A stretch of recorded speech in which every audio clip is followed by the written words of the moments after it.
never enjoy them again. The Chinese century of prosperity is upon us. I will make our allies scream, and in the process, I will cripple the America economy. It's Trumponomics. Yesterday, after he announced that there was no way. Last night, I realized I was a treat, right, when I took out a Trader Joe's lasagna and it said product of Canada, and I realized it would go up 25% time next time I buy it. That's right. Trader Joe's lasagna from Canada, which is a settler colonial entity in and of itself under the banner of the Commonwealth, still holding up loyalty to the British Empire. Canada will also suffer. Out for Canada and Mexico, the Dow fell 650 points. Still, 25% tariffs on their goods went into effect overnight with President. He said, the labor aristocracy. I love doing JD Pondon. I'm sorry. I'm going to stop. I'm going to dial it back a little bit. Trump calling it a punishment, though it's unclear in the case of Canada in particular what that punishment exactly is for. No room left for Mexico or for Canada. President Trump is calling today's tariffs a powerful weapon, a weapon that will now be wielded on food, lumber, electronics, cars, anything that comes into the US from Canada and Mexico. It's a very powerful weapon that politicians haven't used because they were either dishonest, stupid, or paid off in some other form. And now we're using them. The move could wound American consumers, too, as producers pass along that new 25% tax, driving up the cost of a small car. I still genuinely do not understand what, Trump's internal purpose for this is. I don't know. I've said this already. I've tried to make sense of this. I've talked about how maybe it's because he wants to, bully key sectors into submission. But having said that, this is across the board tariffs. So it's not even divided evenly by sector. It just does not make sense. It truly feels like he is trying to, it truly feels like he is just trying to break everything. This, USAID, I understand a little bit more, right? He's not doing it because he's not undermining and crippling USAID because he is trying to eradicate American soft power at the global stage. He's doing it because he personally thinks USAID is just libtard. Right? He thinks USAID and all the NGOs and civil society organizations that it funds is a money sink for numerous Democratic Party goals and organizations. There's some truth to that. However, it plays a broader role in doing the bidding of American empire at the end of the day. Trump might not have the foresight to recognize that, right? He might not have the foresight to recognize that. He might be more interested in changing the approach that America has had in terms of focusing on soft power initiatives and hyper-focusing exclusively and entirely on permanent war. Not to be a hater, but why do you think Trump unilaterally decides any of this? I mean, I think when I say Trump, I'm not just talking about Trump. I'm talking about his advisors as well. I'm not simply referencing Donald Trump. I don't think Donald Trump operates on his own, obviously. I guess the other point for the tariffs is that it's a regressive tax, and he will use the additional money that they get from tariffs as a way to say, we filled up the government coffers. Now it's time to cut the only progressive tax that exists, which is income tax. And even then, there's a million different loopholes. I mean, we've talked about all of this stuff already, but it still does not make a whole lot of sense. By an estimated $6,200, or an SUV by $9,000. So many car components are built across the border. Because of the arbitrary nature of the emergency use of tariffs that are being done, we don't know how long they're going to be in effect. At the end of the day, there is little doubt that consumers will feel the pain of this, but it will also impact consumer demand as well. Economic uncertainty already pushed consumer confidence down in February. This will help Tesla, right? No, it won't. No, it will help zero car manufacturers, because even the cars that are manufactured in the United States of America, because of previous trade agreements, whether it be NAFTA or, ironically enough, the trade agreement that Donald Trump did, NAFTA 2, right, has created this network of back and forth between Canada and Mexico where they pass the border, pass the American border into Mexico, pass the border into Canada, and vice versa, a million times until the car is assembled in the United States of America. That actually ends up, yes, USMCA is what I'm talking about. That actually ends up greatly increasing the cost of the car if they have to pay for all of the different parts that are being manufactured in Mexico or Canada before it makes its way into the United States of America, when every single car manufacturer is paying an entry fee numerous times over. Yes, United States, Mexico, Canada agreement, which was signed on July 1st, 2020, okay, drafted in the 30th of September 2018, is an agreement that Donald Trump put forth, which was a substitution for NAFTA, North American Free Trade Agreement, which Donald Trump was very much against. But then he basically did the exact same thing. For the people who still don't understand how tariffs work, it is an entry fee that Americans pay for, okay? American importers pay for, just so you understand. It's not paid by the Mexican government, and it's not paid by the Canadian government. The negative consequences for trade for the Canadian or the Mexican side will obviously be that people will look for domestic manufacturers instead, or they will go to other foreign nations that provide the same exact resources, same exact materials, or same exact parts at a cheaper price, because now they don't have an additional 25% that they have to pay at the point of bringing it into the United States of America. So it will lower trade, and it will restrict, I mean, it has the capacity to restrict trade. That is why it's often used. I am not anti-tariff across the board. I've said this many times over. I'm not, I'm not against trade protectionist. I'm not against trade protectionism across the board. I do think that there needs to be obviously a competitive manufacturing industry. And the irony here is that for many of the things that if you're doing, across the board tariffs, there is no competitive domestic manufacturing on some of the raw materials, for example, that you need. Like, what are you going to do if it just doesn't exist here? A new CBS News poll, just 24% of Americans say the economy is getting better. This is bad, because normally it's the 30% that are like the Trump loyalists that will always say, no, it's getting better. It's so sick now. I love the economy. And even that number has like diminished. He's sub 30 in his super base. Okay, that's not good. 49% said it's getting worse. But President Trump says that tariffs are needed to punish Mexico and Canada for allowing migrants and the deadly drug fentanyl into the U.S. Less than 1% of all fentanyl that comes into the U.S. is apprehended at the Canadian border. So why use fentanyl as a reason? They're only apprehending 1%. You're right about that. It's a little more than that. But they should be apprehending much more, because a lot comes through Canada. Hardpoint identified. Again, all the data that we have indicates that that is simply not the case. But what does come in through Canada is about a third of the softwood lumber that this nation uses, which has led analysts to predict that home building prices will be going up. President Trump says that if companies don't like these new tariffs, they can simply move production to the United States. But Tony, when it comes to things like what are you going to do? What do you mean? What do you mean? Like, okay, you don't like the tariffs? It's time to destroy our our forests? Is that what it is? Oh, you don't like the tariffs? Okay, well, sorry. Time to destroy American forests. Canada just has a lot of trees, man. They have a lot of allocation for this. What are you supposed to do? I mean, we got forests too. Don't misunderstand me. We got forests out here. It's just that, like, I guess he just wants to destroy the remainder of the American forests. They announced it yesterday, going to clear 280 million acres of national forest trees. Jesus Christ, dude. I mean, I suspect that it'll be much easier to do these sorts of things when you can't do an impact study, because you fired every researcher and you think impact studies are woke and gay. I wonder what the long-term consequences will look like when you're just gutting the remainder of the American forests now. Oh, great.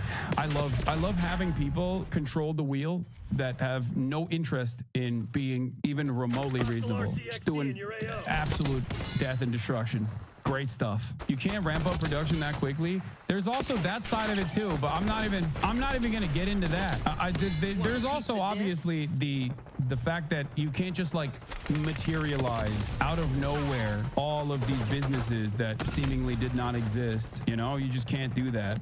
Hey, good morning, Robin. Well, the short answer here is that a lot of products that we buy day to day could get more expensive. Groceries, gas, shoes, clothes, electronics. Mexico, Canada, and China, they accounted for almost half of all of the goods that were shipped into the U.S. last year. Okay, so if these tariffs stay in place, economists expect you could start to see price hikes by Memorial Day. For groceries, it could be within weeks or even days, Robin. So take fresh produce, for example. About 63% of U.S. vegetable imports come from Mexico. Think bell peppers, cucumbers, strawberries, tomatoes, limes, avocados, a lot of that fresh produce. And grocers, they can't really stockpile those foods in advance. So if they decide to pass down the entire 25% tariff, that means your $3 avocado could end up costing $3.75 pretty quickly. Liquor, like tequila and Canadian whiskey, could also get more expensive. And then the auto sector, really another big one at risk here. Automakers rely on thousands of different car parts that are traded between the U.S., Canada, and Mexico. If they are paying more to get those parts, you could end up paying $3,000 more for a new car. And some of the dealers that we've talked to say that they might raise those prices within months, Robin. And many are wondering about gas prices, Elizabeth. Could they go up too? They could. So about 60% of the crude oil that the U.S. imports comes from Canada. Our refineries are actually uniquely built to process Canadian oil. The national average right now for a gallon of gas about $3. Gas Buddy expects that the tariffs mean prices could go up by 15 cents a gallon in the Midwest. That's right, my goat, he's doing it. He's fixing the cost of living prices by making it so that, by making it so expensive that you just die. It's so sick. He's doing it, man. This goes back to the thing that I was talking about initially, the resentment and the jealousy that I have, the envy that I have for Trump getting to do whatever he wants and his fan base just eating it up like it's the most brilliant thing that's ever happened. He's doing it again. He could just be like, yep, that's right. You're going to suffer, but it's okay because you deserve to suffer. We are going to deindustrialize the United States of America. The labor aristocracy will suffer the largest penalties for the American empire's cruelty. Endless bounty. Unequal exchange is over, folks. Okay, I love that for months I said, and many other people who understand what's going on said over and over again that this is going to tank the American economy, that this is going to make everything insanely expensive. We said this over and over again. And for some weird reason, no one on the conservative side ever took this seriously. Like, I don't get it. Let's listen to Maria Bartiromo crashing out at a auto dealership guy freaking out about these tariffs. Chrysler, Jeep, Dodge, Ram. Yeah. Impact. Dramatic. I sold order for a customer. $80,000 truck. It's $100,000 now. So he's not going to buy the truck. It's going to sit on my lot at the higher interest rates we're paying right now for floor plan, and nobody's going to buy the truck because it just had a $20,000 price increase. Right. Kelley Blue Book will put the number up. They say the average vehicle will go up by about $3,000. Does it sound right to you? No. It will not. We don't have the broad stroke. We don't have the linear, the tight strokes. I just wanted to make my camera smaller so you can see the Dow futures on the ticker in the corner there. Like, while all of this is happening, the stock market's taking a nosedive, which is also weird. He said he was going to do it. This is the other thing that I don't understand. Why is the stock market responding to this now? He's been saying he's going to do this for months at this point. I just do not understand. Stocks mostly rebound. I know, but like, I don't know. I don't understand it. I'm too stupid, I guess. I'm too stupid to understand the high IQ games that people are playing on the stock market. But think about it. We built our business around that. The OEMs built their business around that. And now it changes on a dime. And we can't build a $4 billion plant overnight in the United States. So I think building in the United States is great. I think enhancing the participation from the other countries on the other things. But this is pretty radical. I hear you. There you go, Maria, where the rubber meets the road here. All right, great. Yeah. Pennsylvania. Yeah, exactly. Jeff, thank you. Thank you so much. Jeff Flock at the Dodge Ram plant. Not plant. It's not a plant, Chris. They're selling cars. Thank you, dealership. But you know what? Let me ask you this, okay? Yes. How many Dodge Rams do you see driving around Europe? Okay. I I once again am asking Amerifat morons why they do not make cars that are appropriate for the European market and then sit there and demand that they drive these behemoth tanks on roads that cannot sustain them. Make better cars. It's so stupid. Make smaller, fuel-efficient cars with smaller engines. That's it. Abide by EU standards and regulations. The Chinese car manufacturers never turned around and were like, no, you're going to drive our version of these vehicles. We don't care. They looked at the market and they were like, okay, we'll make these incredibly competitive and very cheap electric vehicles, and we will flood your market, and they will be impossible to compete with on a price point because we're heavily subsidizing it. That's it. It's not like they were sitting around being like, no, we want to make tanks. Why won't the dumb Europeans purchase our tanks? The cars that we make here in the United States of America are ginormous. It's so frustrating. Where they're like, why won't they buy our tanks? Why won't they do that? They made the calculation that the American cultural exports will eventually lead Europeans to want street tanks, and to some extent it's working. I see way too many Ram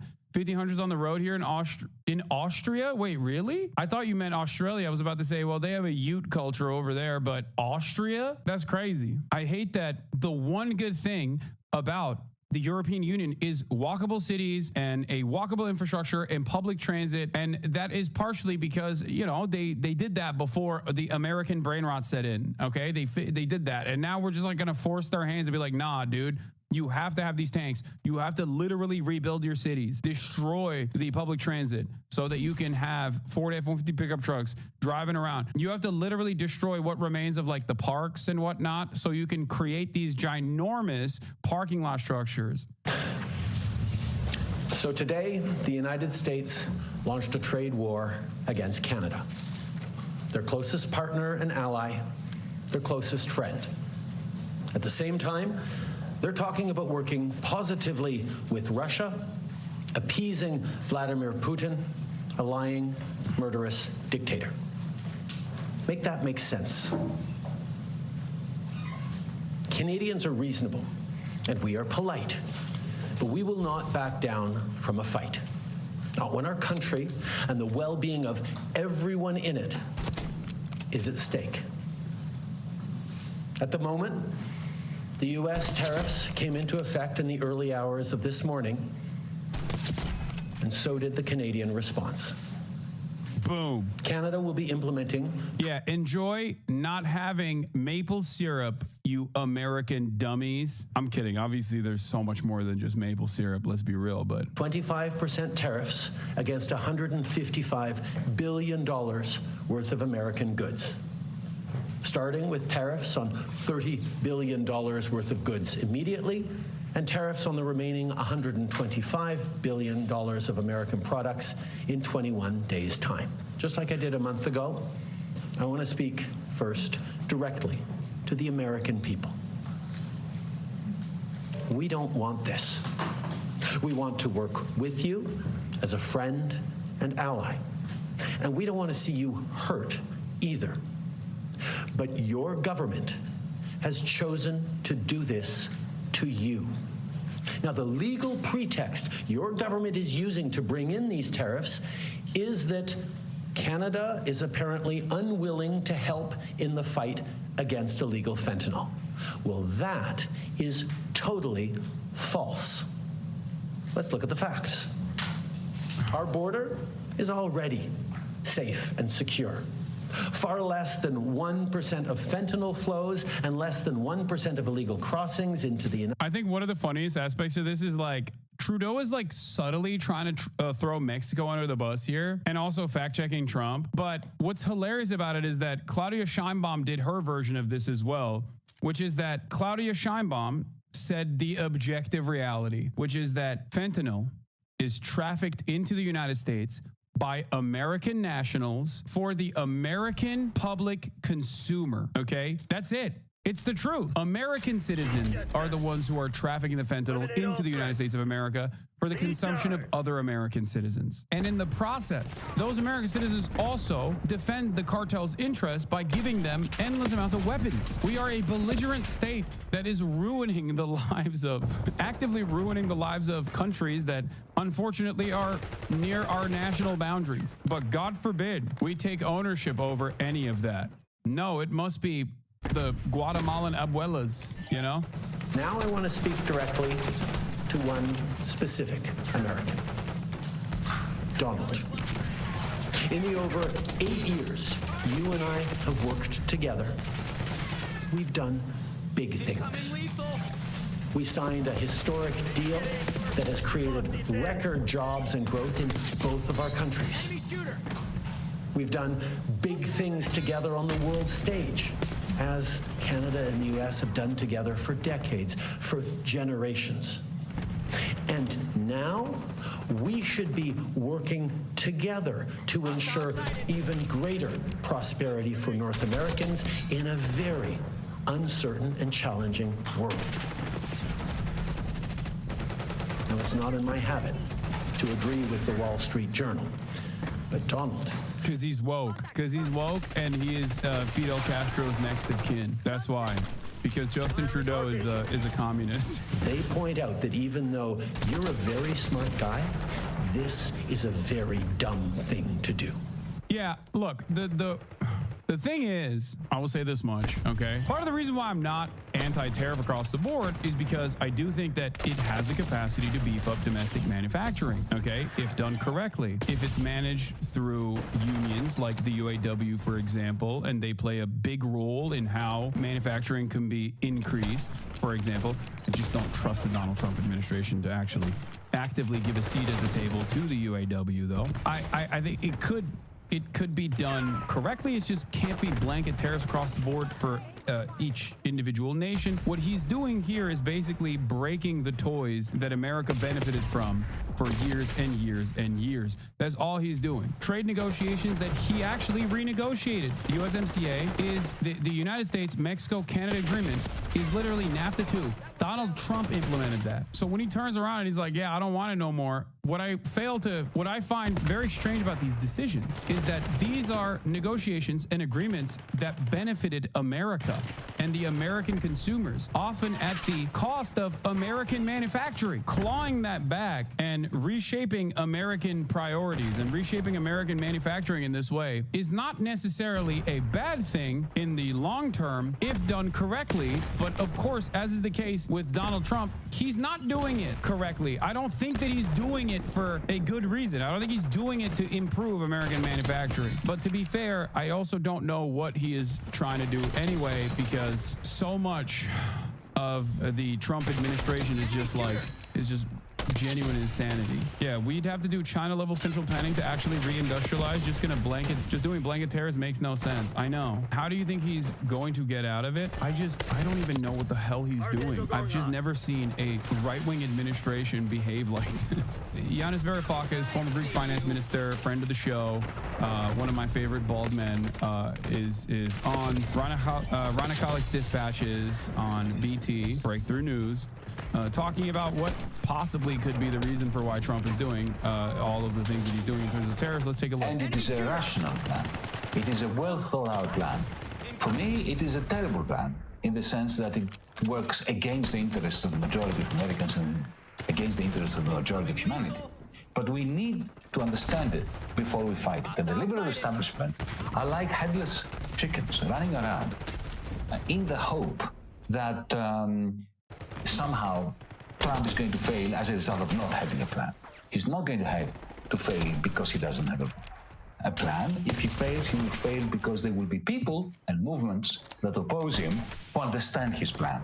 So I just wanted to make this clear. It's important. It's an important caveat. Yeah. Okay. So what is the plan? To begin with, to understand his plan, we have to understand his main gripe, his main discontent regarding the state of the United States. The vast majority of people around the world, and that includes me, we believe that and I think we're not wrong to believe that the United States has an exorbitant privilege, and that is the US dollar. The U.S. dollar and the U.S. markets, okay? America is an incredibly wealthy nation, and that's why even the poorest Americans, in comparison to like middle-class people in Europe, for example, are still, when compared on the global marketplace, have a lot more purchasing power, right? Like that's why sometimes people will say stuff like, oh well, you know, Alabama's like a wealthier than England, right? People say stuff like that all the time. Now, that's true. There's truth to that. Credit card debt is not purchasing power. Yes, it is. You're wrong. It quite literally is if you are someone who's selling goods in the American marketplace. It doesn't matter if it's being purchased with credit card debt. What matters is the money that you're getting. That's it. That's literally, like, I understand where you're coming from, because that is precisely the reason why, if you simply look at GDP and if you simply look at purchasing power, you kind of fail to recognize that, like, Americans on average have a way worse quality of life than Europeans on average do, because European states at least like create a comfortable barrier of security and offer some social safety nets that Americans do not have, and they have to purchase in the private marketplace. This also then feeds back into the GDP, ironically enough. But in terms of selling goods into the American market, in terms of selling goods to the Americans, it doesn't matter if they're buying it with credit card debt or not. If you're a manufacturer of goods and you want to enter the American marketplace, you don't care if they're buying it with credit card debt. You don't care if they're buying it with predatory loans. Okay, you just care about them buying your goods. Because when you hoard these dollars, right, then the value of the dollar vis-a-vis your own currency goes up, and the competitiveness of your export sector is enhanced. And therefore, Trump says, you see, the foreigners are taking advantage of us. We are gifting them the reserve currency, which keeps their currencies down and keeps their currencies backstopped. Instead of holding gold or whatever, diamonds, they're holding our dollars.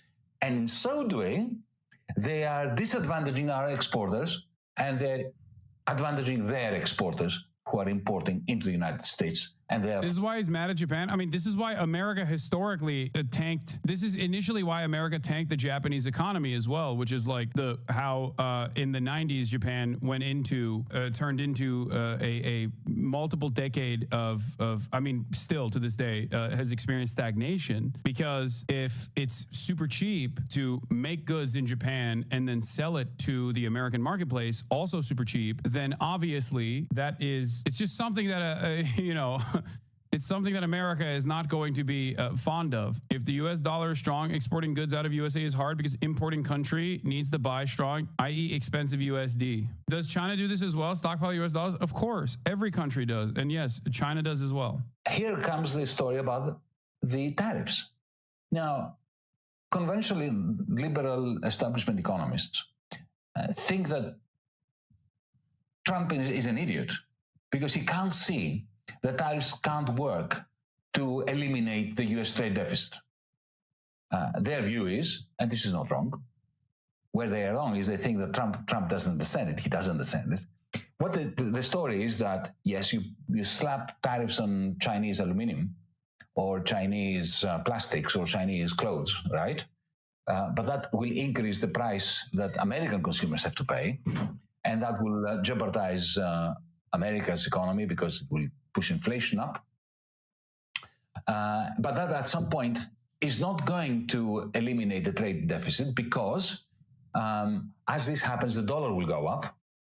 And as the dollar goes up, in the end, American consumers will not be paying more, because even though they will have to pay the tariff, the dollar value will have gone up. So what they pay in Walmart is not going to be greater. Now, Trump knows that entirely. I've read policy papers that are circulating amongst his team, and they know this precisely, and they love it. You know why? Because that's... No way Trump understands all that. No, it's not Trump that understands it. It's, guys, just like Joe Biden didn't run the American government unilaterally, Donald Trump is not running the American government unilaterally. He has a bunch of people around him that are telling him to make these decisions because they are setting what they perceive is going to be the future of the American economy. That's it. You think Donald Trump makes these decisions on his own? Of course not. Like, that's why Project 2025, I don't know what that is, when he was saying stuff like that, it was always ridiculous. Of course, he gets all of his notes from the Heritage Foundation and the American Enterprise Institute. Yes. And it's not just Elon Musk. There's an eclectic group of people that have similar goals and similar interests, which is like advancing the interests of capital and undermining the administrative state. And some of them might be at odds with one another in terms of like how America should do trade in the future. And that's a pretty significant disagreement. But ultimately, right now, as it stands, all of these guys are just holding on. They recognize that America is dying. It's a dying empire, and they want to pick apart the scraps. They're not necessarily known for long-term thinking and stability. Capital owners don't really think in decades. They think in quarters. They think in quarterly earnings reports, which is precisely the reason why they're like, all right, well, if America's dying, we might as well, pick the corpse apart for scraps while that is happening. Republicans making the money they didn't make in 4 years that they weren't inside the White House through insider trading? Not necessarily that either. How they will get foreigners to pay for the tariffs? Because here it is something that they state explicitly in their policy papers. We slap tariffs on them. Their central banks will immediately reduce their interest rates to absorb the recessionary shock to their own economies from our tariffs. As they reduce interest rates, their currency is going to go down, the dollar will go up. In the end, the import prices, the prices that Americans pay will not have changed much, but something will have changed. The trade deficit will not be eliminated, but one thing will have changed. The foreigners will be paying us money they will be paying for the tariffs. And that for the US administration, for the Trump administration is great. Not only will they be collecting the tariff money, but remember, Congress, and particularly the House of Reps, has the purse strings for tax receipts, but not for tariff receipts. To increase the amount of money that the US government gets from the American taxpayer, Trump has to convince Congress. And there he has a very thin majority, and there is just bedlam. He really doesn't want to have to negotiate with Congress.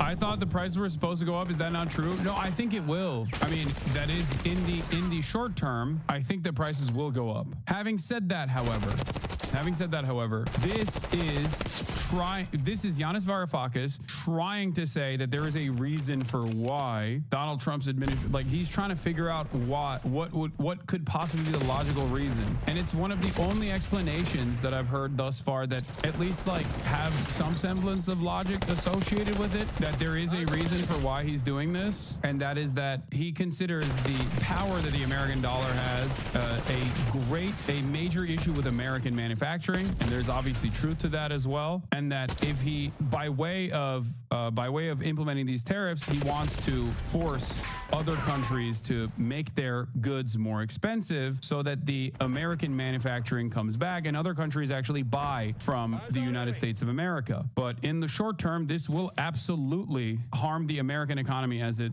stands. Yeah, Giannis is right. When you slap tariffs on countries will reduce their interest rates to protect their industry, so their currencies will go down against the dollar. Hence, the tariffs costs will be absorbed by those countries instead of the U.S. and prices won't go up. Maybe. I do not understand is that for that to work, factories and offices have to build first in the U.S. for this, and not only tax incentives have to be created, but bank loan and bank advantages have to be implemented. I think you're not fully understanding him. The price of the dollar goes up on the global market in the end, making foreign goods cheaper in the end while still getting tariff money. I do not foresee the price of goods immediately coming down or even staying relatively stable and then maybe in the long term creating a big boon in manufacturing, especially because in the short term, this will literally lead to layoffs, like mass layoffs in general. The chatter is wrong. When the U.S. dollar increases in value, that means our exports are going to go up in price and the trade deficit will not close. The U.S. also relies on non-substitutable goods abroad. Yeah, if you have, like, when it comes to raw materials, like, there is no substitute. What are you supposed to do? You know what I mean? If we just don't have it here, what are you supposed to do? He's not doing any carve-outs whatsoever. Maybe he will down the line, and I don't understand it. Or maybe he's signaling that he might do that, but he hasn't said anything about it. It just, like, doesn't make sense. Commerce Secretary Lutnick: Trump may roll back Canada and Mexico I'm done.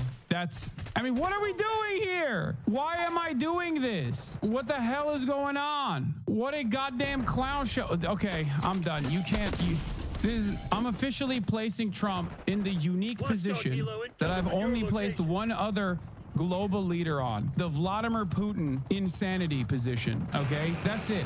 Officially, I'm done looking for reason behind his actions. I'm lying. I will always still try to find a logical reason why he's doing the things that he's doing, even if I disagree with it. But goddamn.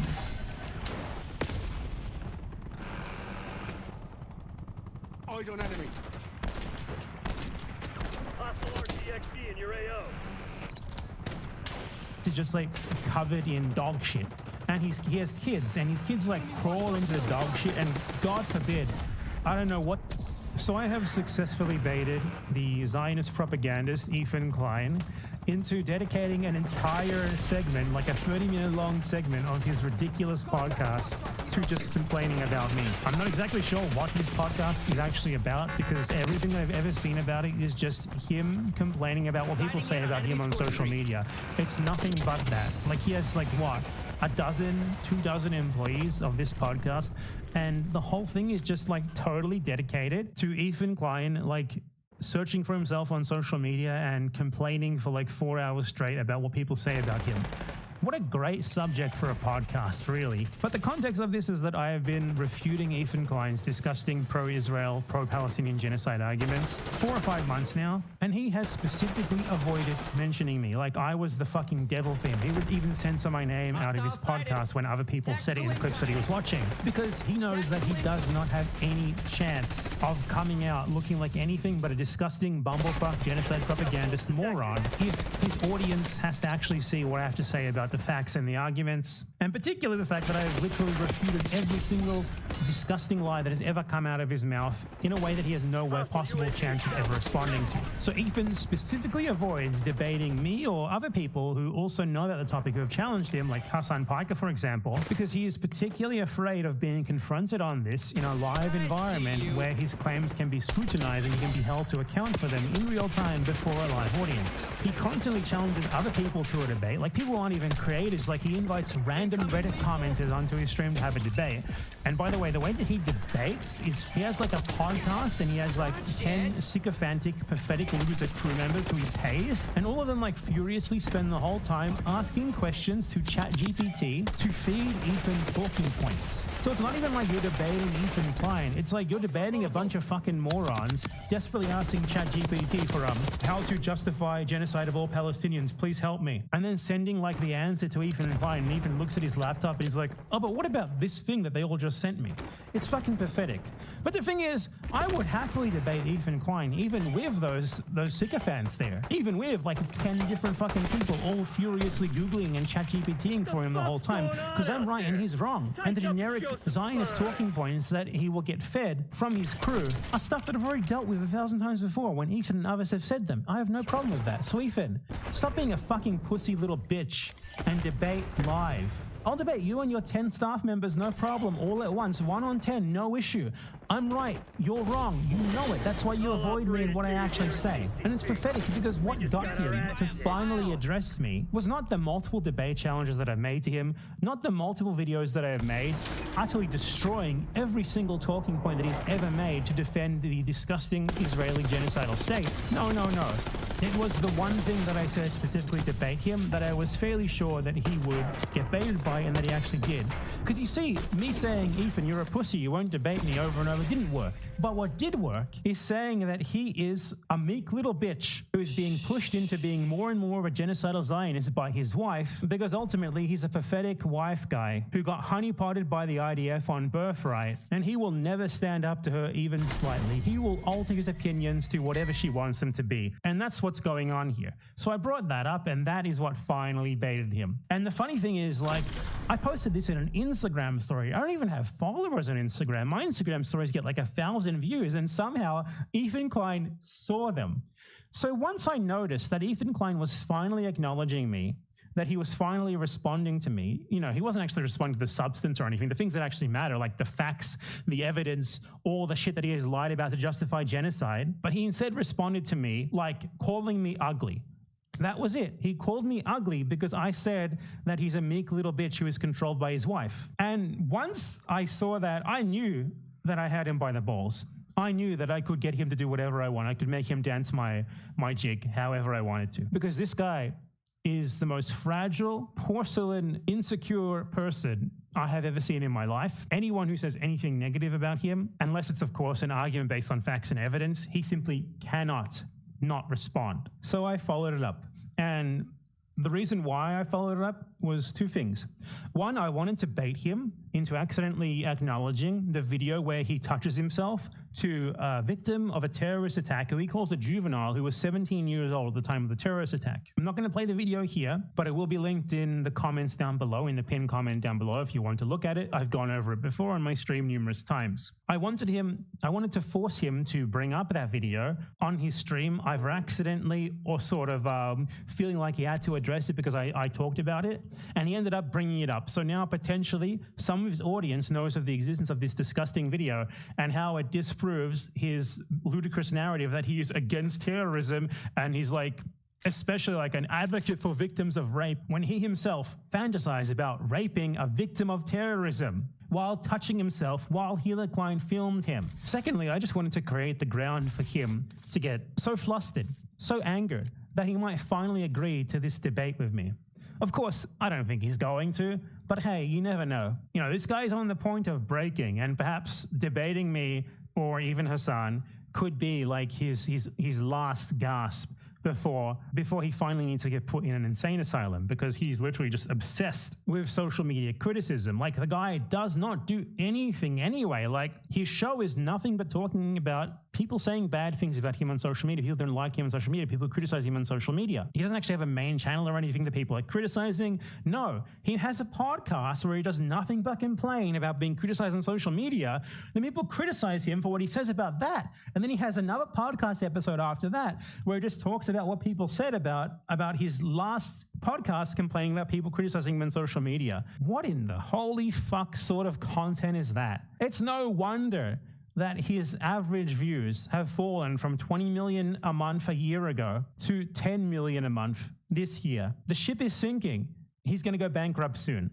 But anyway, it's time to watch Ethan Klein's whole entire segment on Bad Empanada on the H3H3 podcast. And I have to say, if you dedicate an entire segment of your supposedly serious podcast to like going over Bad Empanada Instagram stories, you might just be spiraling into the abyss. You might just be the lowest point of your life. I just want to note as well that context for this that is very important is that Ethan Klein on his podcast outright openly acknowledged that he lets his dogs shit all over his mansion and he just leaves the shit on the floor, something that is probably related to the fact that his former housekeeper is suing him for a number of different reasons. So I would assume he doesn't actually have a housekeeper anymore, or perhaps he lost his extra housekeeper. So now the house is just like covered in dog shit, and he has kids, and his kids like crawl into the dog shit, and God forbid, I don't know what they do with it. I don't know if they eat it or if it's just from like contact with it with their hands or something. But they contracted a parasite that I had previously never heard of in my life called Giardia from the dog shit that is all over his house. So I made fun of him for that. And that's important context because I refer to that a number of times in the stories that Ethan Klein goes over. And I want to note first that Ethan Klein skipped over the first few stories that I made, because initially I posted 2 stories challenging him to a debate, and then I posted a 3rd story where I just like went for the jugular and said that he's a meek little bitch who's controlled by Hila, who's a terrorist, by the way. And on his podcast, he skipped over those 2 and went straight to the 3rd one because he wants to fucking avoid the debate challenge. He's a fucking meek, cowardly little bitch who knows that if he actually has to address the facts and the arguments, he will get destroyed. And that's why he specifically avoids me and others. That's why he's talking about like, oh, Bad Empanada is an international criminal. Like, he literally says that I'm wanted in multiple countries in this clip, by the way. He will make up fucking anything to avoid addressing the facts and the evidence. It's literally just ad hominems all the way down. So let's check this out. Regarding Bad Empanada's recent stories. By the way, I never post Instagram stories.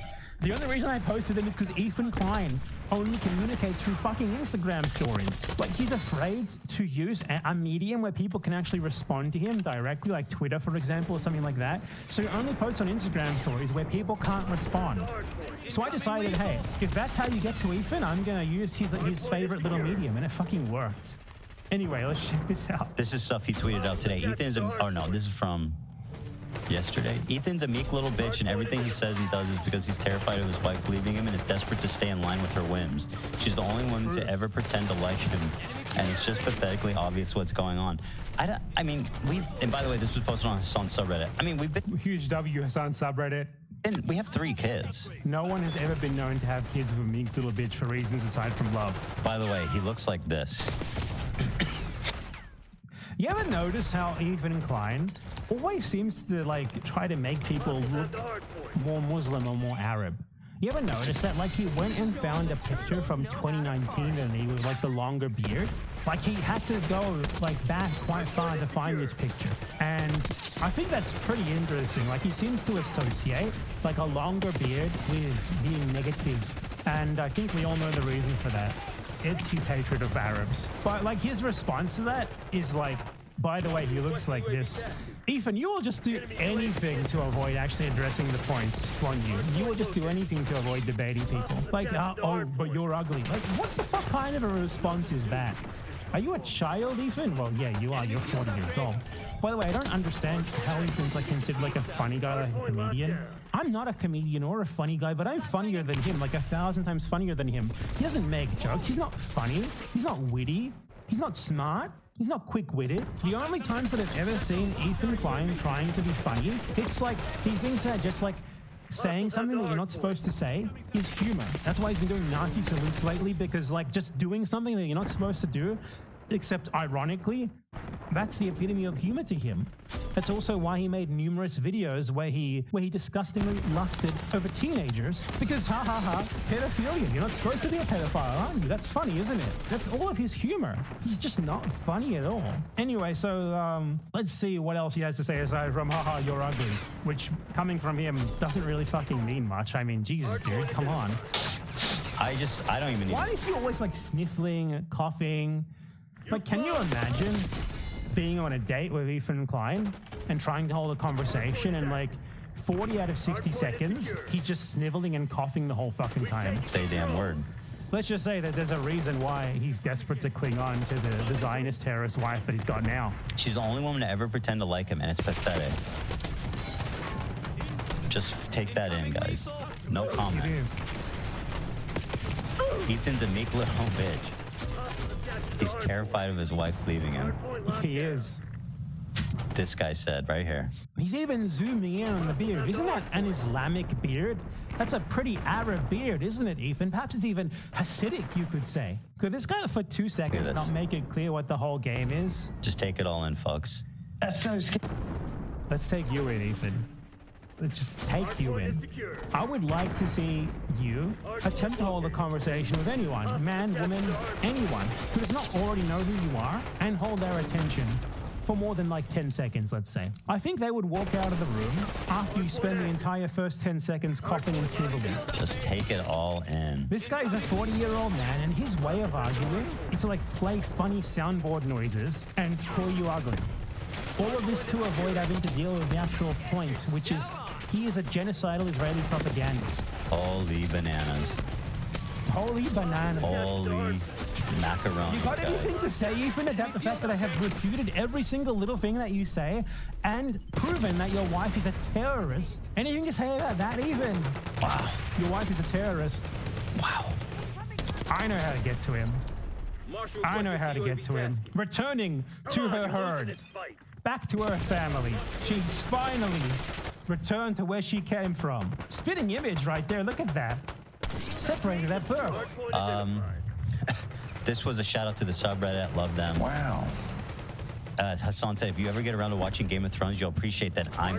Okay, so this is like an edited, funny screenshot of Hassan. Very funny. I mean, when they try to be funny, it's even worse. Khaleesi, and like her, I happen to have a few dragons. For better or worse, but usually for better, because my dragons also protect those I fight for. It's not funny to read in a funny voice something that someone else never said, Ethan.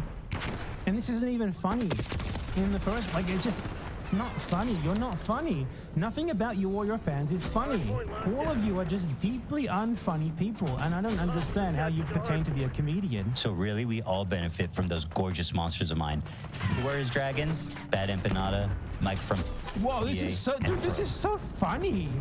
Everyone's laughing. Fierce Warriors.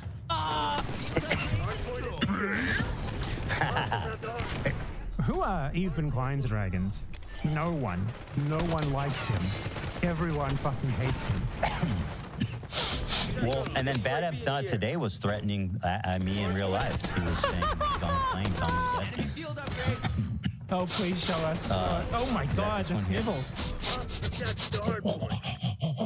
Listen to this fucking guy. How do you listen to this shit?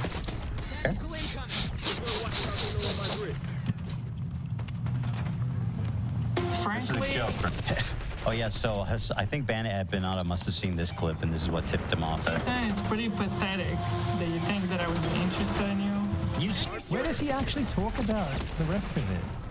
Hold on, I'm trying to get to him talking about my stories or whatever. So let's check out the Instagram story that he claims is a threat against him, a threat of violence. Someone called the police immediately. I think we've been over all this, haven't we? This is all old stuff. Yeah, it was just to, it was to correct on that. Here's Bad Empanada from today. Let's see. I'll read these in order, I guess. 40-year-old man skips over the multiple debate challenges. Yes, exactly. You skipped over multiple debate challenges to just say, I'm your ugly. Whatever, I don't care about this one. And he says, whatever, I don't care about this one.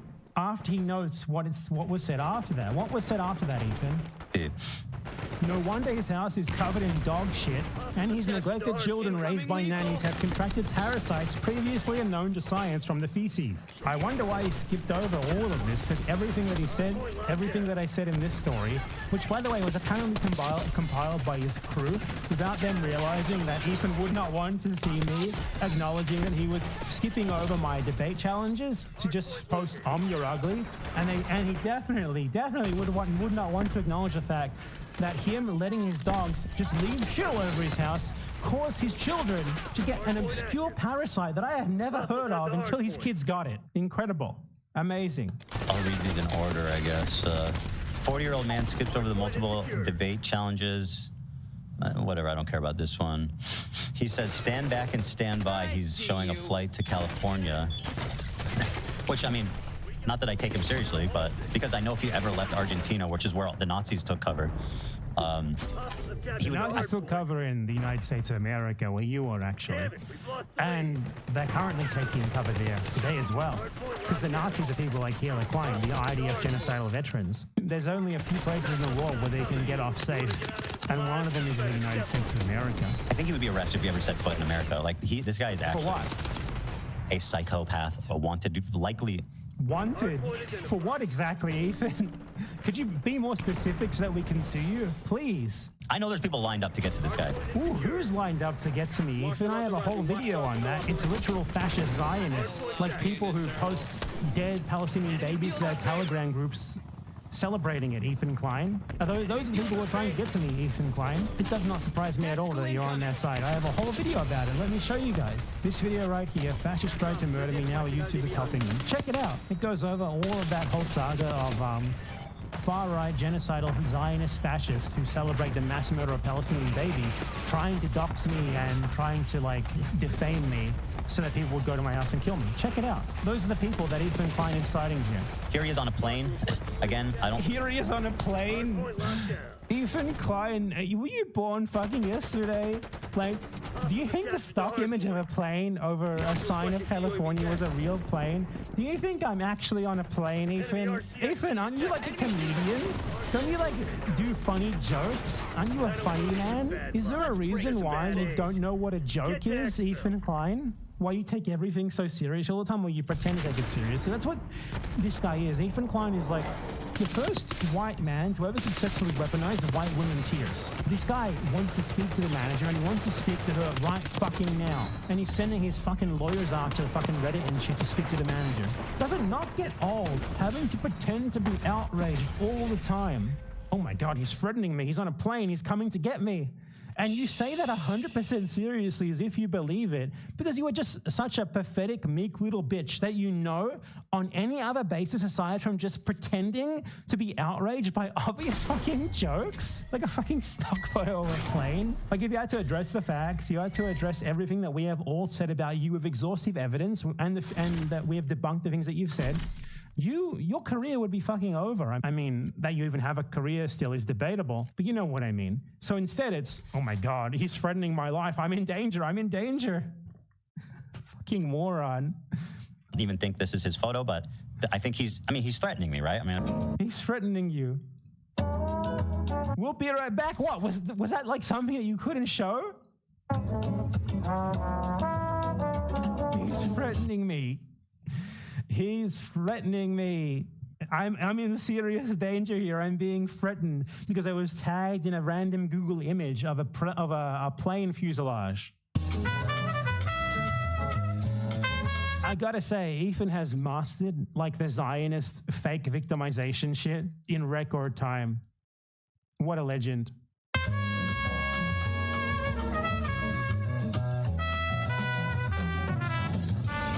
What is this? You people watch this shit? Unbelievable.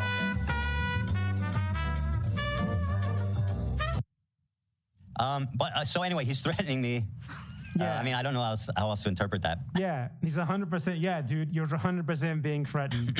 Clearly unhinged behavior, right? Clearly unhinged behavior. This is not normal stuff here. You are someone who touched yourself on camera to a victim of a terrorist attack who was 17 years old at the time of the attack. You called her a juvenile and talked about how much you wanted to fuck her juvenile pussy and rape her mouth. I just want to reiterate that. Ethan, please sue me. I will submit myself to any jurisdiction that you want. I'll do anything that's needed. Like I'll travel, I'll open bank account somewhere. I'll even try to get residency, like wherever you want to sue me, just so that I can have a moment in court where I play that video. Please, Ethan, sue me. If you want to criticize my videos, do that. But like, why are you threatening me? We criticize your videos. You ignored it. And you're thinking this is threats? Oh my fucking God. You do nothing but like go after Hassan Piker's personal life in the most fucking mentally unwell ways possible, dude. How can you possibly complain about this? It's a fucking stock photo. Hey, Tree Production, stand back and stand by. You're pretending to take that seriously and be threatened real life. by it. And then Hassan continually promotes this guy. And Snarkers and Fomois and all these people are continually lifting this guy. You should take him to court and be like, you know, Ethan Klein versus Hassan Piker. He promoted a YouTuber. Up like he's some great voice in the community. It's actually really because something. I fucking refuted everything that you ever said and you're ignoring it completely to instead act like this is serious. Hello, I'd like to report a case of serious child Oh my God, I got him to read about what he did to his kids. Neglect and endangerment. These kids are literally crawling through feces and contracting all sorts of disease. And worst of all, they're being raised by Zionists. Oh, yes. I got him to acknowledge the parasites. And it gets better from here, don't worry. Again, the continual going after my family is really fucking... This is not going after your family, Ethan. This is going after something that you factually said on your stream, which is that you left dog shit all over your house and your kids contracted giardia from it, which is I'd never heard of before.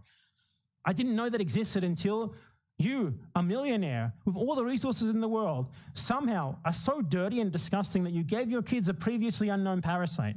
This is not going after your family. This is acknowledging something that you factually said in your fucking podcast. Your kids are in danger because of you. And just to know, Ethan Klein clearly lacks object permanence here because the whole fucking, this like chain of Instagram stories, if you can follow along with like basic logic, there's the picture of the plane in California, then the picture of me supposedly inside the plane, and the picture of the Beverly Hills Police Department with like me saying, oh, hello, I'd like to report blah, blah, blah, blah, blah, all of this stuff.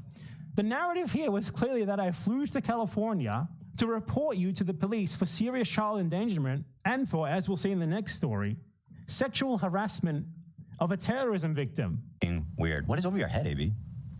Oh, I found By the way, this is Ethan Klein recently has been speculating like about Hassan's own like sort of family love life stuff. Like he tried to frame Hassan's mother as like an illegal Mexican immigrant, and he's been like speculating about whether Hassan had like if Hassan has a girlfriend or something, like trying to like name and shame his supposed girlfriend as if that would fucking matter, because Ethan Klein like doesn't understand that some other people aren't liked for their personal life. Like they aren't, you know, people don't parasocially follow along with their own little personal family stuff like the fucking Kardashians or something. So if Hassan decides to like keep his personal life separate, like not tell people who his girlfriend is and stuff like that, and they don't talk about this stuff, dude, they are way better adjusted than you are. That's not fucking normal.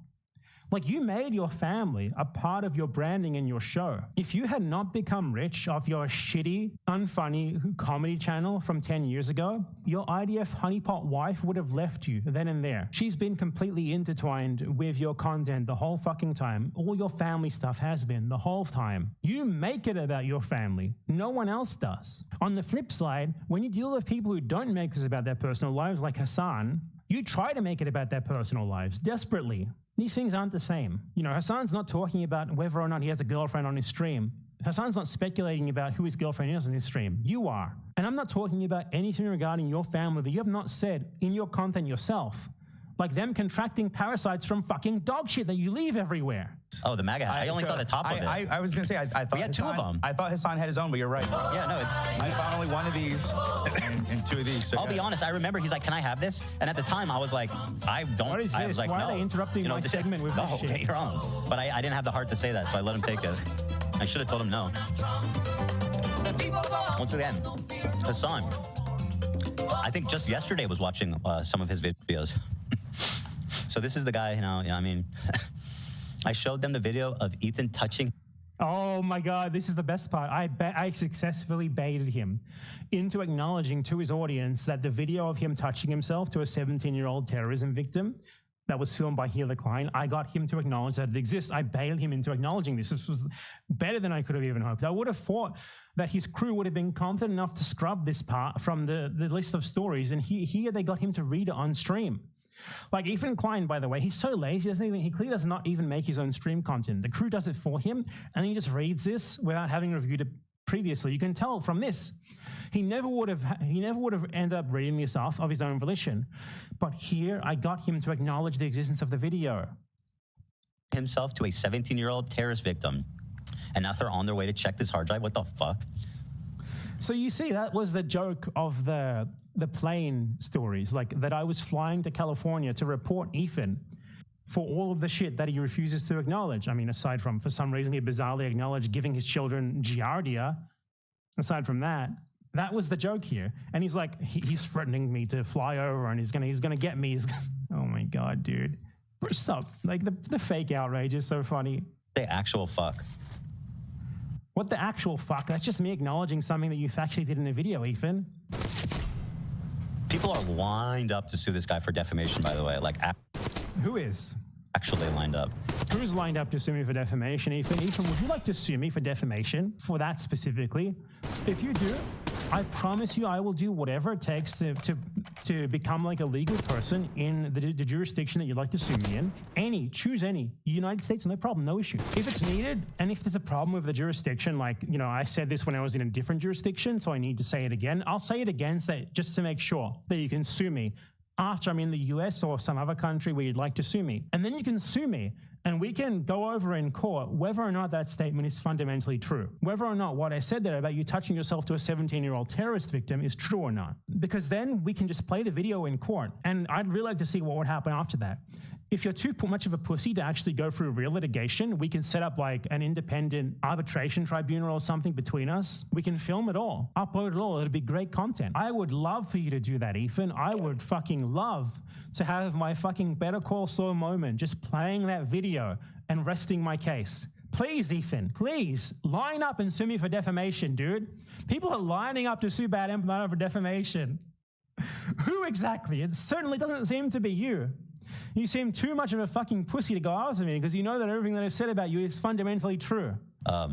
It's just, him complaining about me saying that his views have dropped, by the way. Like, he cares about he addresses everything except the multiple videos that I've made destroying his points. Like, I've made like 20 videos refuting him on the actual facts regarding Israel and Palestine. The vast majority of my content is not responding to him personally. It's responding to lies that he told to justify genocide, to justify Israel. He never responds to that. Particularly this one, Content Tsar Bomb by Ethan Klein, where I destroy meticulously every single claim that he made in his supposed content nuke on Hassan Piker. He addresses nothing of any substance. He just sits there talking about stock images of a plane over a fucking California road sign. He pretends to be outraged about that, as if I haven't systemically refuted every single little bullshit Israeli propaganda claim that he has ever made. He avoids addressing the real issues that actually matter, the things that people should actually care about. To instead, he only seems to care about personal attacks. I don't know. Like, his ego is so fragile. He's so insecure that all that he cares about is like people calling him names or whatever, like throwing insults his way, and not the actual issues. It's so pathetic, dude. Like, if I called him ugly, he wouldn't have been able to gloss over it, like, and just be like, okay, whatever, as I did. He would go on like a 20-minute long tangent complaining about it. That's the kind of guy that he is. The most insecure, unique little bitch in the world. In just 1 year, the monthly views of the H3 podcast have more than half. You can't be this much of an insecure little weakling and also claim to be like a epic, edgy comedian. Those two things don't work. You're like the opposite of what you pertain to be. I am to you what you think you are to Hassan Piker.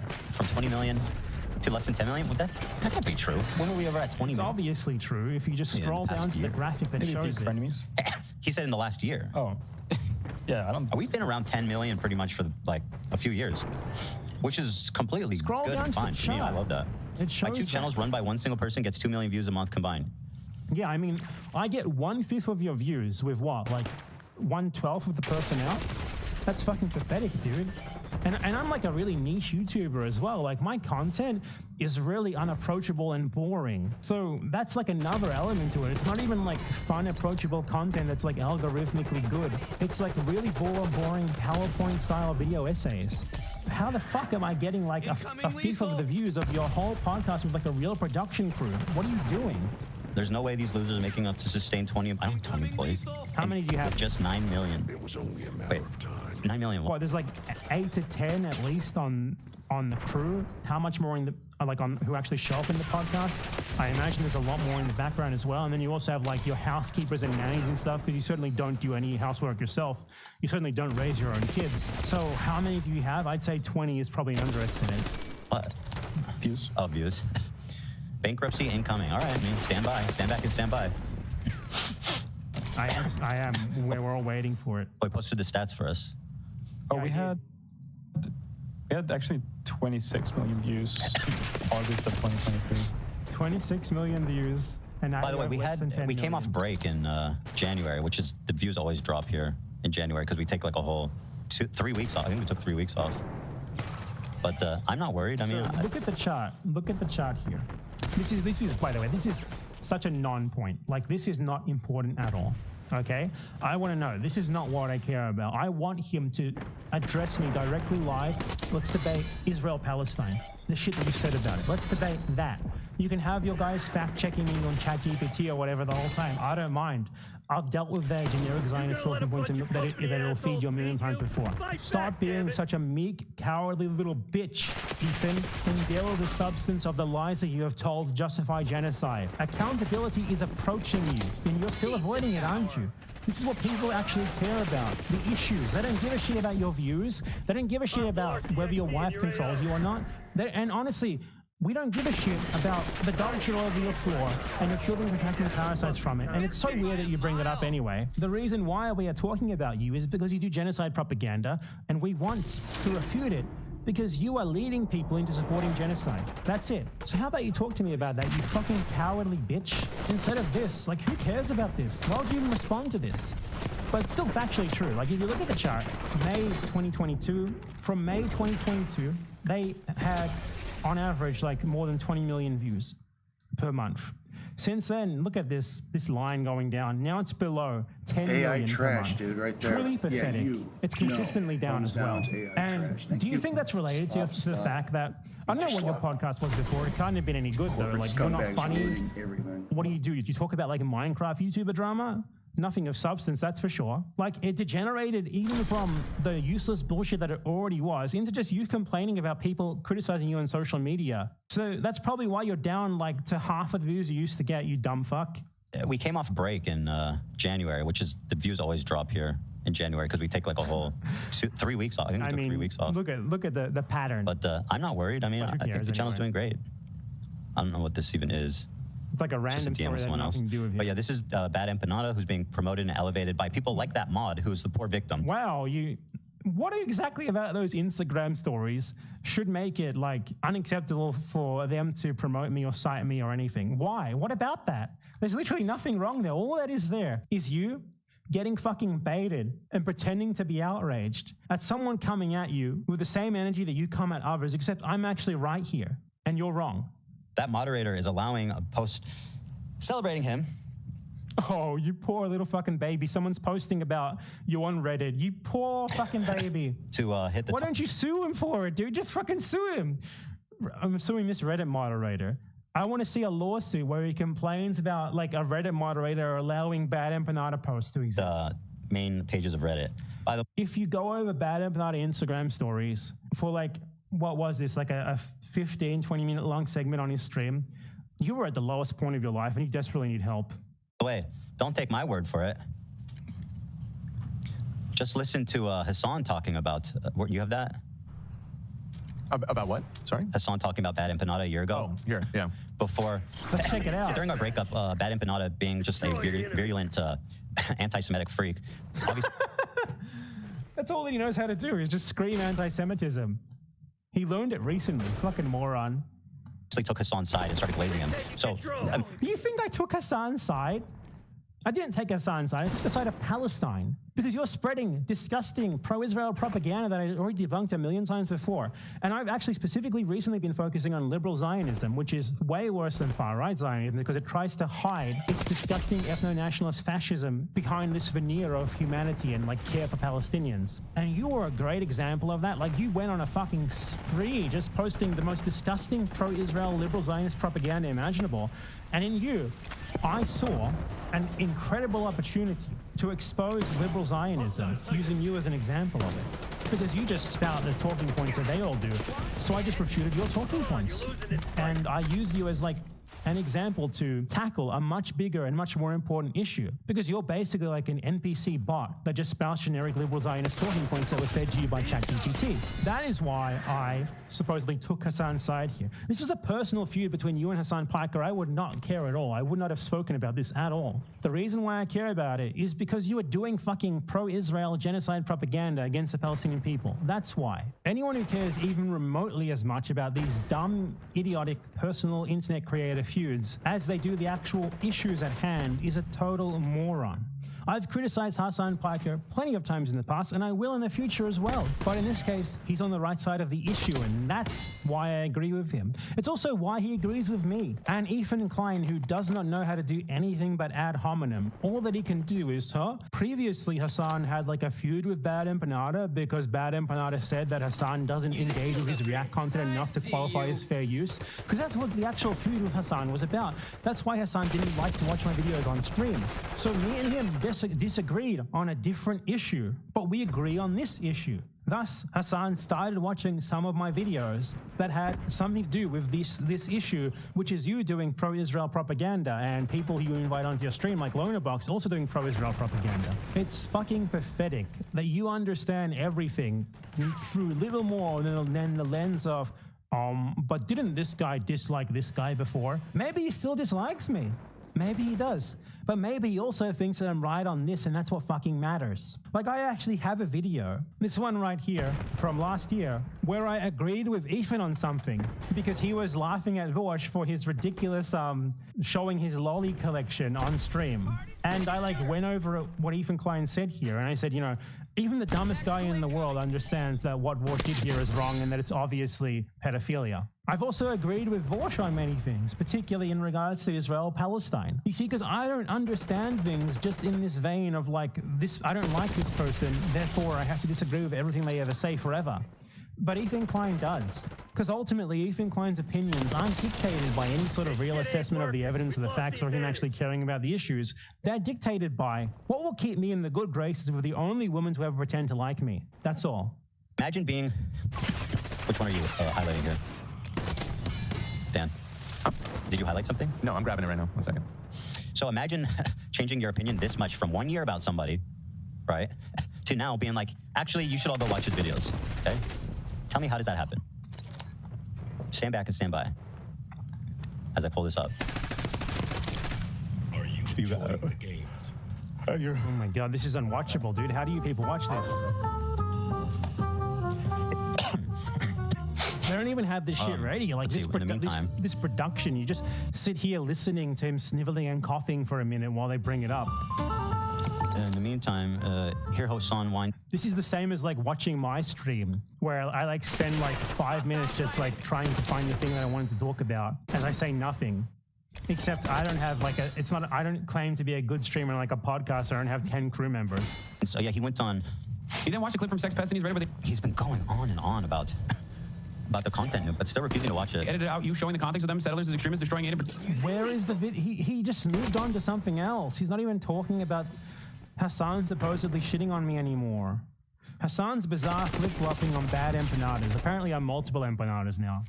It took him like 10 minutes to get to this, dude. In fact, so anyway, back to the clip I was looking for. Let's check it out. It's still not ready. It's still not ready. Oh my God, this is such a shit show.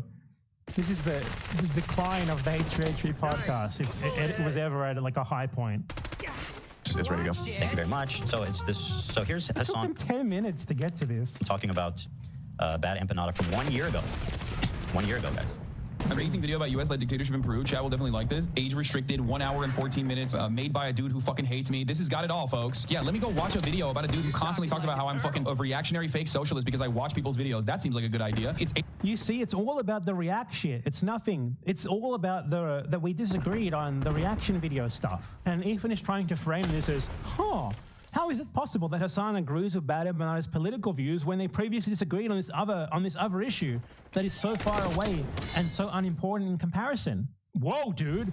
What a hypocrite! It's crazy bizarre flip-flopping.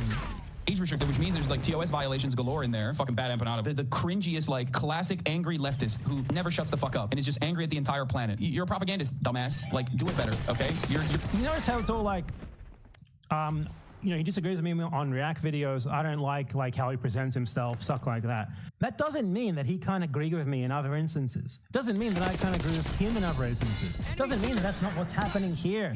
You can't understand everything through this fucking prism of just personal relationships, personal disputes, personal politics. It's fucking ridiculous, man. That this is the level of intellect that you operate on. Your job is to do propaganda. Do it better. I thought that Bad Empanada, I knew he used to. I think he doesn't like me because he hates he's like on board with like the React Gate shit. He's like, wow, Hassan just like reacts to videos and he's like stealing It's literally exactly what I said beforehand. Disagreeing with him on what constitutes fair use or like ethical use of other people's content does not mean that he can't agree with me on Israel-Palestine, which is a billion times more fucking important than that. Yeah, he does not like me. I'm never gonna watch a Bad Empanada video on the stream. I'm just letting you guys know. If you think I'm gonna fucking bizarro world, bro. What the? That's specifically because I told him not to watch my videos at this point. And I told him later that he could watch my videos because of Gaza. After the Gaza genocide, I said, you know, this is way more important than anything about like profiting off other people's work. So just watch them if you want so that more people can be exposed to the fucking facts regarding Israel-Palestine because I care about that more, unlike you, Ethan. He is in Teddy Fresh. This was just a year ago. He is in Teddy Fresh. That is so detrimental to him. Huge fucking L. I hate saying that, but it really is a huge L for Hassan Piker. It also really is a huge L for Hassan Piker that he ever ran a podcast with this fucking idiot. Like, dude, you need to be a better judge of people. He's like, this guy's the worst. I would never watch a Bad Empanada video on my stream. Fast forward, he's probably watched like, I don't know, 10? He's watched them a lot. He started making... When he was making this, Hassan had watched like a total of 2 videos of mine. The one's responding to Loner Box and outing him as a genocide denier. That was all. I believe yesterday Hassan also watched 2 or 3 more of them, which were just me dissecting Ethan Klein's disgusting Zionist propaganda from the content nuke. Like, he watches my videos because he thinks they are well argued and they have, you know, they have factual information in them, not because he likes me as a person. I don't think Ethan Klein can even understand that you can watch the YouTube videos without being like emotionally attached to the person making them. I'm not emotionally attached to YouTube videos. I watch like the dumbest YouTube channels alive and shit often. Like, I don't watch anything like what the content that I make. I watch like a guy pretending to believe in like UFO stories in a creepy voice. But if I operate on the level that fucking Ethan Klein does, I would like become emotionally attached to that guy and like wish that he has disputes with 1 billion other people. It's just so weird to me, man. Ultimately, me and Hassan Piker agree on a lot of things regarding the Israeli genocide of Palestinians and discussing this as a Zionist project. And so that's why he watches my videos on that topic. It's possible that in the future he's going to disagree with me on other topics. Excellent. It's possible I might even make fun of him. I might even deride him. He might even make fun of me. He might even deride me. But ultimately, what's more important to us is the fucking issues, not just impressing our disgusting Zionist terrorist wife. Making videos about me. He's like stealing other people's labor. Yeah, he does not like me. I'm never gonna watch a bad Empanada video on the stream. Anyway, sorry, but yeah, he's wearing a Teddy Fresh shirt, just ironic. Oh my God. A huge. Which he said he never liked. He never liked. He always thought it was ugly. Just letting you guys know, if you think I'm gonna fucking watch a YouTube essay from a dude literally openly antagonizing. So he was so nice that he wore your shitty clothing just to be like, because he was your friend and he thought like it was cute and nice to wear the clothes that your brand gave him. Okay, I guess that proves that it's not shit. Instinct towards me watching fucking YouTube videos. You're out of your fucking mind, okay? Yeah. You think I want him to write like 700 hours worth of new YouTube essays about how I have wronged him? Yeah. I don't want that. I don't want that at all, okay? He would perhaps benefit tremendously if I did watch his YouTube videos on this channel, but I'm never gonna fucking do that, okay? Yeah, well. Yes, batshit insane leftists do actually make really good content from time to time. I think Bad Empanada would be one of the better. He just said that I made really good content, but he didn't want to watch my videos because I said that I disagree with the way that he does his reactions. That's all. That's the whole substance of this. Every single clip that he's playing here is just that. Like, do you not digest the fact that it's possible that me and Hassan Piker disagree on reaction content, and we also agree on Israel-Palestine, and that's allowed? You stupid fucker. I'm just going to keep repeating myself. I'll just let this play out. I think creators online if he just didn't have a Twitter account. Because he's such a fucking freak, dude. Oh my lord, he's such a goddamn freak. He is the most insane person. He has like 7,000 accounts. I just said I have an official blockade on Bad Empanada videos on this broadcast while I'm live. That's number one. And number two, he's not just mean on Twitter. He is a psychopath, okay? He does not like this guy. He really understands how dangerous and how much of a lunatic this guy is. Just 1 year ago. I mean, he's how does he understand how dangerous and how lunatic and how much of a lunatic I am? Because I said that he shouldn't do shitty React content. Because I don't want you to harass me. But he's like, I do want you to harass Ethan, though. He's just simply mean on Twitter. He's ridiculous. He is not just mean. How are you being harassed? Mean on Twitter. Right. He is the most insane person on Twitter. He would perhaps benefit tremendously if I did watch his YouTube videos on this channel. It is kind of weird how like butthurt Hassan got over I literally said like twice that I disagree with his reaction stuff, and he got incredibly butthurt about that to the point that he talked about this like apparently like 5 times. But yeah, that's kind of lame. But I mean, ultimately just unimportant compared to everything else. Yep. This is really good. This shows, like I said before, he was like a niche fucking freak creator. Hassan has catapulted him to like some pretty, decent relevance in this space. No, what actually happened, you can look at the same chart. What actually catapulted me to relevance was refuting you. Hassan had almost nothing to do with it, or really nothing to do with it. Like, if you watch my statistics, my recent statistics, the video that got me a lot more views and subscribers than usual was this one, and then a bunch of follow-ups that I made refuting Ethan Klein. You can see here this huge spike in subscribers on week ending October 28th. This video was released on October 24th. The video I made that Hassan did actually react to, that had nothing to do with Ethan Klein, by the way, it was calling Lonerbox out for genocide denial, was this one, released on November 8th. So quite clearly, I was already getting a ton of traction long before Hassan ever watched one of my videos, specifically because you, Ethan, gave me that opportunity. You presented yourself as the quintessential dumbass liberal Zionist, just ripe to be refuted on all of the most generic liberal Zionist talking points imaginable that you ripped directly from ChatGPT, and I stepped up to the plate and did so, and I've been rewarded handsomely for it. I do not thank Hassan Piker for a single thing. I thank you, Ethan Klein, for being such a colossal dumbass that me and many others are now making fucking bank off destroying you, while also destroying your disgusting Zionist genocide propaganda in the process. Thank you, Ethan Klein. You are my best friend. You are the living refutation of meritocracy. Which you think would backfire, but I guess I don't think. Why would it backfire? Why would this backfire? Why exactly should it be impermissible for him to watch me? Because I'm a wanted criminal and all of this shit that you fucking made up, you dumb fucking moron. You're lucky you live in the US, because the US is like the only place where you can say that and get away with it. Anything matters anymore. I mean, again, a year ago, Hassan was saying this about him. But I'm never gonna fucking do that. The guy who just like today was saying, I'm coming on a plane to get you. But can you imagine pretending to take that seriously, pretending that that interpretation of that story is valid at all? He's such a fucking loser. He just has to pretend to be outraged all the time because his wife forces him to do so. It's so pathetic, man. I bet she told him, Ethan, you can't just let him say that about me, Ethan. To me, that's not normal. That is not normal. This is not normal behavior. Ethan, is it normal to touch yourself to a 17-year-old victim of a terrorist attack?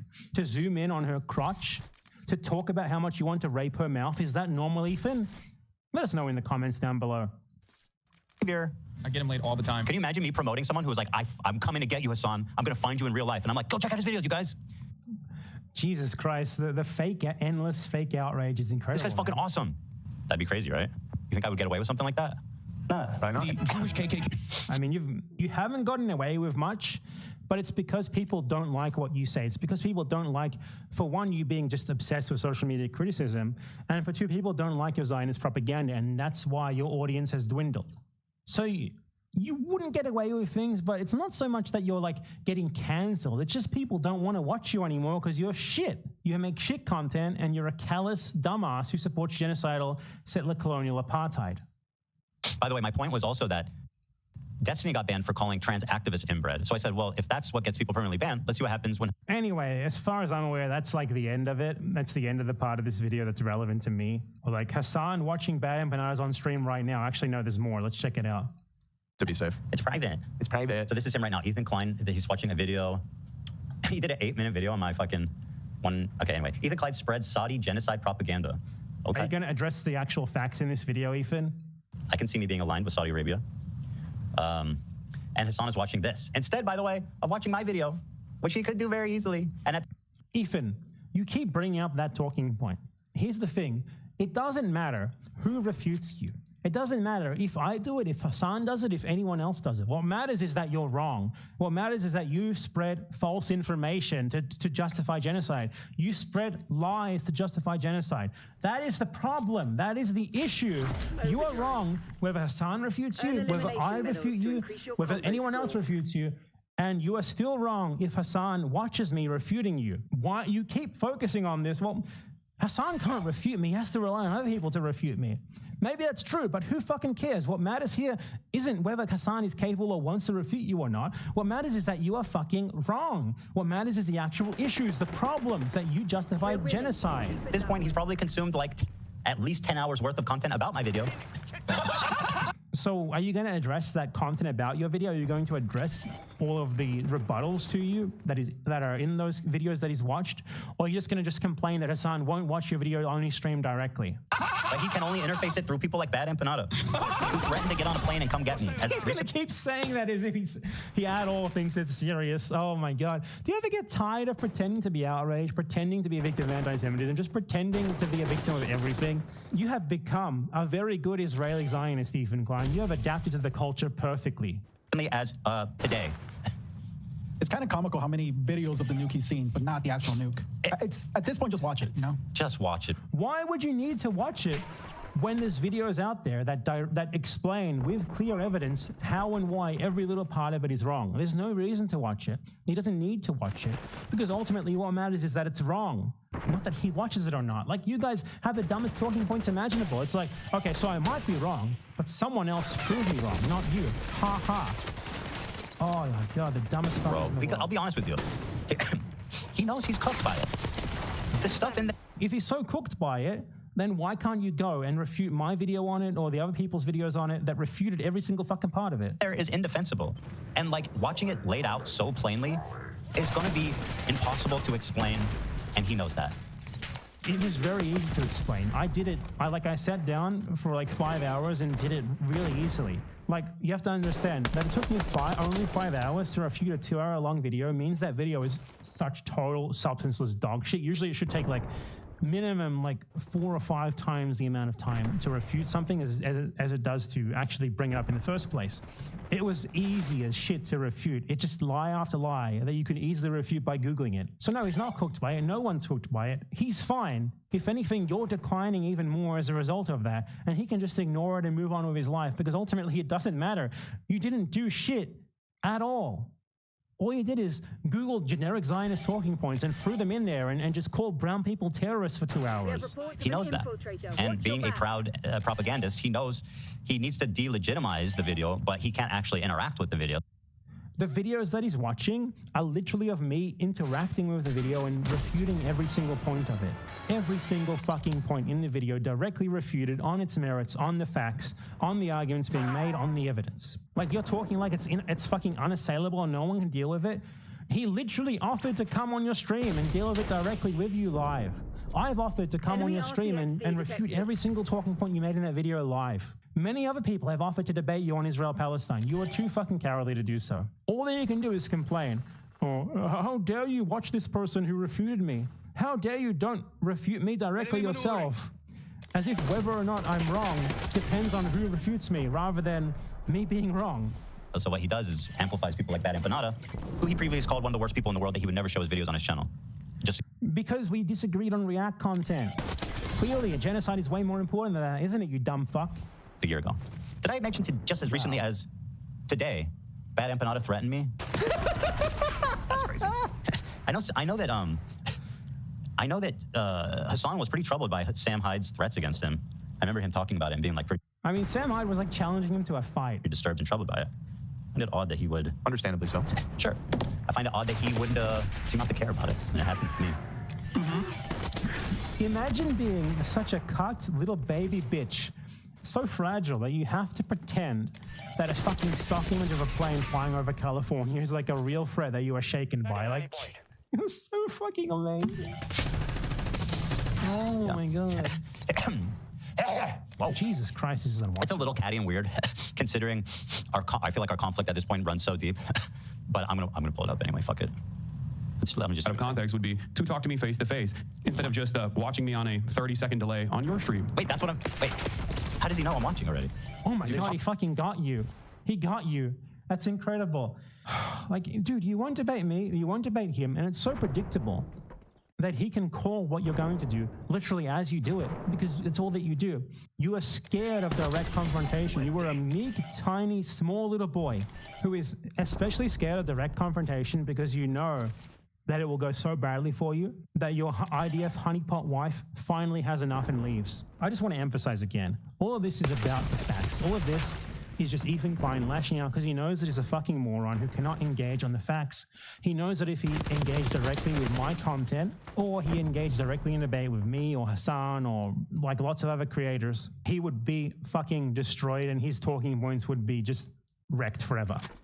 So instead, what he does is just ad hominem, ad hominem, ad hominem, constantly insisting that no one can refute him, no one can explain anything against him, when we've all done that many times already. We've refuted everything that he said. We've explained precisely how and why the things that we've said about him apply to him.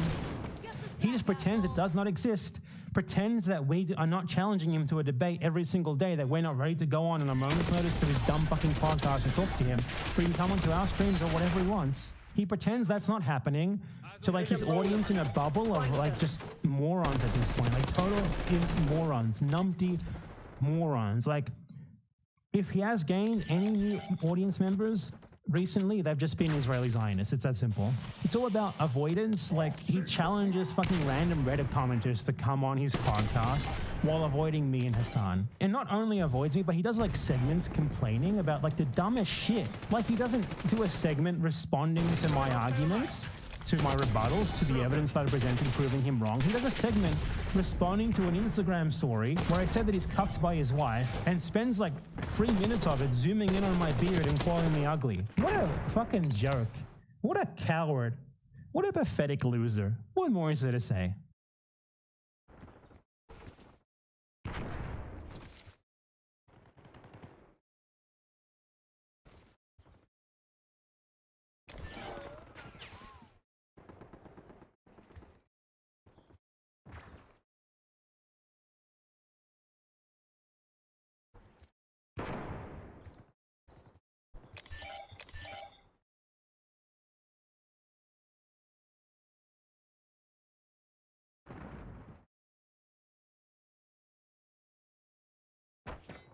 to that woman from The Biggest Loser who I was on Piers Morgan with the other day, who said this feeding the starving kids is, and I quote, a red herring. Go F yourself. Yes. Go take your maha and shove it up your ass. You worried about people's health with the processed food? And you say that starving kids are a red herring? Go F yourself. I doubt she'll hear this or see this, but I felt like I had to say that. We should clip it. We should clip it. Let's clip it. We'll play it at the end of the, we'll play it in the fun half. Just tag her. Honestly. Oh, you mean clip what I just said? Yeah. Oh, yeah, okay. Yes. We should prop clip it. We're prop clipping right now. The other day we told you the story, and I think I first heard it by Greg Sargent in the New Republic, if I remember correctly. One of the USAID's programs provides essentially like, it's almost like it's not pre-digested food, but it's a peanut butter-based paste, protein paste that comes in tubes for children who are literally so malnourished that they cannot actually digest food because their systems have more or less shut down. I think like literally the technical term was like wasting away. And there were 2 factories in the country that had USAID contracts to provide this stuff. And hundreds of thousands, I don't remember what they call them, not ready-made meals, but some other technical term for it, were sitting in these factories unable to move anywhere because they couldn't reach anybody at USAID. The contract seems to have been canceled, et cetera, et cetera. The story, which we, I think, first talked about maybe a week or